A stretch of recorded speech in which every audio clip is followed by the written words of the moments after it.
Halo semuanya, hari ini kita mau bedah bareng sebuah materi yang menarik banget, yaitu ibadah kurban. Gini ya, kalau dengar kata kurban, biasanya yang langsung kepikiran di kepala kita itu keramaian Idul Adha, lautan manusia, sapi, kambing, dan pastinya hiruk-pikuk bagi-bagi daging kan? Tapi teks sumber yang bakal kita obrak-abrik hari ini tuh benar-benar membuka mata. Ternyata semua hal fisik tadi itu cuma permukaannya aja loh. Kita bakal jalan-jalan sedikit menelusuri esensi sejati dari ibadah ini.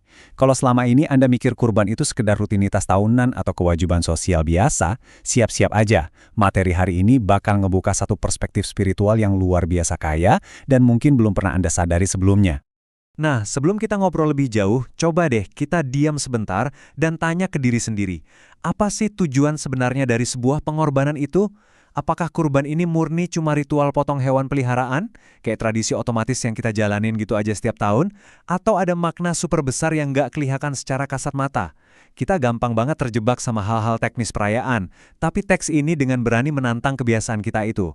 Kita diajak buat ngupas habis lapisan fisiknya dan masuk ke inti filosofis terdalam. Kenapa harus ada yang disembelih?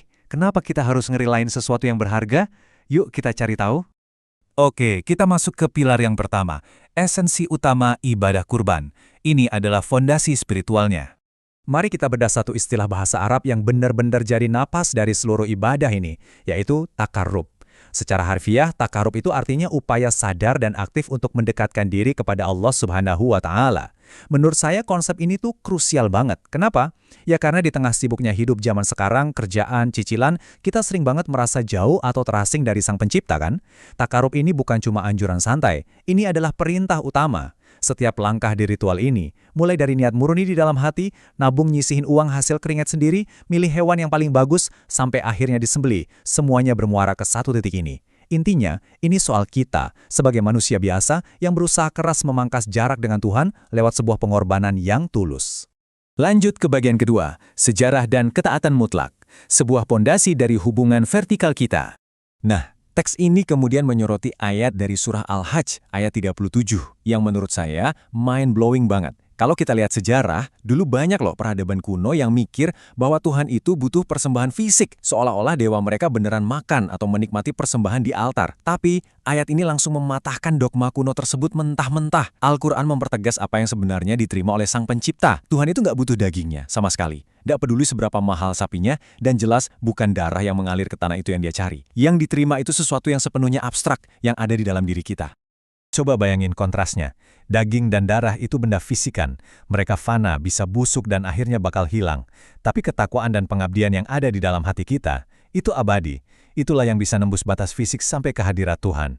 Teks ini dengan sangat cerdas menyadarkan kita kalau hewan kurban itu pada dasarnya cuma kendaraan. Cuma instrumen buat nganterin keikhlasan paling murni dari kita. Ketaatan tanpa syarat inilah bukti ketundukan mutlak yang nilainya jauh melampaui harga hewan yang dikurbankan. Ngomongin soal ketaatan tanpa syarat, teks ini ngebawa kita napak tilas ke salah satu ujian paling ekstrim dalam sejarah manusia. Kisahnya Nabi Ibrahim AS. Bayangin aja, beliau disuruh ngorbanin anak yang paling disayang. Anak yang udah ditunggu berpuluh-puluh tahun, Nabi Ismail AS. Pergolakan batinnya pasti luar biasa dahsyat. Ujian ego ini benar-benar nggak terbayangkan beratnya. Nah, ibadah kurban yang kita lakuin sekarang ini sebenarnya adalah upaya untuk menghidupkan lagi spirit pengorbanan epik itu. Jadi waktu kita berkurban, secara hakikat kita tuh lagi menyembelih ego kita sendiri, gengsi kita, dan hawa nafsu kita, persis meladani keikhlasan level dewa dari Nabi Ibrahim. Tapi tunggu dulu, ini nggak berhenti di urusan kita sama Tuhan aja. Dari titik ketundukan yang vertikal tadi, teks Basnas ini ngasih lihat pergeseran yang cakep banget. Ketaatan ke Tuhan itu otomatis meluber, membumi, dan berubah jadi kepedulian di dimensi horizontal. Bukti cinta kita ke Tuhan, ia harus terwujud lewat cinta ke sesama manusia dong. Ini ibarat jembatan emas yang nyambungin spiritualitas tingkat tinggi dengan kehidupan sosial kita sehari-hari. Makanya kita masuk ke poin ketiga, syukur dan kepedulian sosial. Disinilah ibadah personal bertransformasi jadi kesejahteraan komunal. Di sini kita bisa lihat impact aslinya secara luas. Kurban itu bukan sekedar ibadah personal di atas sejadah. Kurban adalah sistem kesejahteraan sosial akar rumput yang super efektif. Teks sumber ngerinciin gimana satu aksi simpel dari satu orang bisa bantu ngerubuhin tembok kesenjangan ekonomi.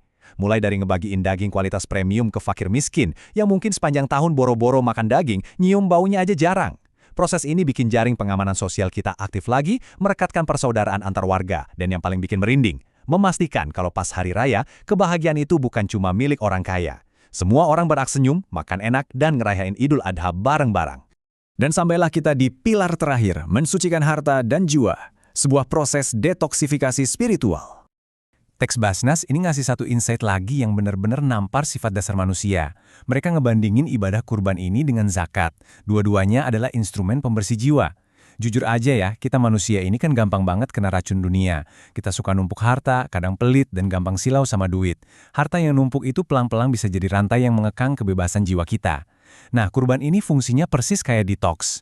Waktu kita ikhlas ngeluarin uang berjuta-juta buat beli hewan kurban, kita tuh lagi aktif ngelatih diri buat melawan sifat pelit, membersihkan harta kita, dan membebaskan diri dari perbudakan materi. Hasilnya apa? Jiwa yang jauh lebih plong, tenang, dan tentunya harta yang berkah. Wah, nggak kerasa kita udah nelusurin perjalanan panjang dari teks ini.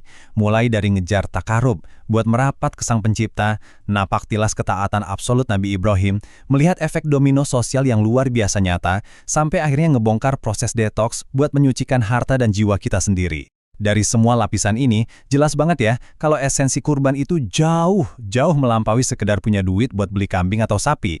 Sekarang, setelah kita bedah habis-habisan nilai filosofis di balik ibadah agung ini, pertanyaan fundamentalnya balik lagi ke Anda. Sudah siapkah Anda mengorbankan ego Anda sendiri? Sebuah pertanyaan pamungkas yang saya harap bisa bikin kita semua merenung. Terima kasih udah nemenin saya membedah materi ini hari ini. Semoga insight-nya benar-benar bermanfaat buat kita semua ya.